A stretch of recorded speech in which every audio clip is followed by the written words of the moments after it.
জনাই দিছোঁ, কাৰণ মই ইয়াত নাথাকিম তেতিয়া। আৰু এটা বহুত পুৰণা গানেৰে আজি অনুষ্ঠান আৰম্ভ কৰিছোঁ। Thank U.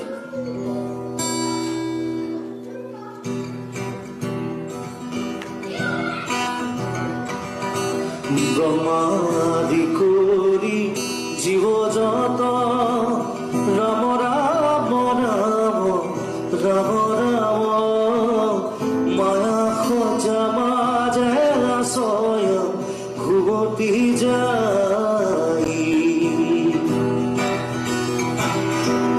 তুমি চৈতন্য সনাতন ৰাম ৰাম ৰাম ৰাম ৰাম আমি অচেতন